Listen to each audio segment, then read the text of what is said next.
Hi guys, welcome to a channel. இன்றைக்கி பார்த்தீங்கன்னா நான் வந்து தூய்மை பணியாளர்களுக்காக என்னோடய சப்போர்ட் நான் கொடுக்க வந்திருக்கேன்.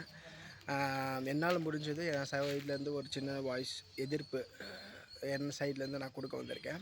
என்னென்னு பார்த்தீங்கன்னா, ஒரு 10 நாட்களுக்கு மேலே அவங்க அங்கே போராடிட்டு இருக்காங்க, வெயில் மழைன்னு கூட பார்க்காம. ஆனால் இது வரைக்குமே பார்த்தீங்கன்னா என்டிகே கட்சி தலைவர் வந்து பார்த்துருக்காரு, தொல் திருமாவளவன் ஐயா அவர்கள் வந்து பார்த்துருக்காங்க.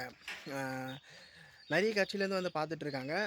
சில பேர் வந்து கேட்குறாங்க, டிவிகேலேருந்து வந்து ஏன் பார்க்கல அப்படின்னு சொல்லிட்டு. நான் இப்பவும் சொல்கிறேன், அவங்களோட ப்ரோட்டோகால்ஸ்னு ஒன்று இருக்குது. என்னென்னா, அவர் வெளியே வந்தால் எவ்வளோ க்ரௌட் ஃபார்ம் ஆகும். ஸோ நிறைய விஷயம் இருக்குது நம்ம டிவிகே தலைவர் விஜய் அவர்கள். ஸோ அதனால் வந்து அவர் வெளியே வராமல் நம்ம தூய்மை பணியாளர்களுடைய தலைவர்களை தனிமையில் சந்தித்து அவர் பேசியிருக்காரு. ஸோ இது புரியாமல் சில தற்கொலைங்களாம் வந்து பேசிகிட்டு இருக்காங்க. ஸோ நான் அதுக்காக வந்து சப்போர்ட் பண்ணி பேசுகிறேன் இல்லை, நான் பொது நலன் கருத்துக்காக பேசுகிறேன்.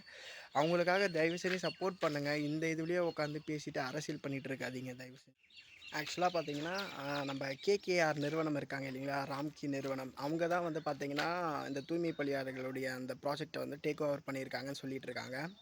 ஸோ இதில் வந்து தனியார் நிறுவனம் வந்தால் என்னென்ன மாதிரி பிரச்சனைகள் நம்ம பீப்புள்ஸ் ஃபேஸ் பண்ணுவாங்கன்னு பார்த்தீங்கன்னா, சேலரி. 2வது அவங்களுக்கான பெர்மனன்ட் ஜாப் கிடைக்காது. ஏன்னா தனியார் நிறுவனம் வந்துட்டாலே வட மாநிலத்திலேருந்து ஆட்களை வந்து கொண்டு வந்து வேலைக்கு சேர்ப்பாங்க. ஸோ 2வது அங்கே ஏதாவது சேலரி இஷ்யூ ஏதாவது பிரச்சனைனா கூட நம்ம சட்ட ரீதியாக எதுவுமே இது பண்ண முடியாது. அதாவது கோர்ட்டில் கேஸ் போட்டு இது பண்ணலாம். பட் ஆனால் பர்சனலாக நம்ம போராட்டம் நடத்தி எதுவுமே கேட்க முடியாது. அரசாங்கம் பதில் சொல்ல வேண்டிய அவசியமே இருக்காது. ஸோ அந்த ஒரு ரீசனுக்காக மட்டும்தான் வந்து இவங்க வந்து தனியார் நிறுவனத்துக்கு மாற்றினாங்களோன்னு தோணுது. 2வது கவர்மெண்ட் பண்ண வேண்டிய வேலை எல்லாமே தனியார் நிறுவனம் பண்ணிட்டா கவர்மெண்ட் எதுக்குன்னு தாங்க என்னோட கேள்வி. கொஸ்டின் மார்க்காக இருக்கல. இதுக்கான பதில் கமெண்ட் செக்ஷனில் சொல்லுங்கள். சப்ஸ்கிரைப் பண்ணிக்கோங்க.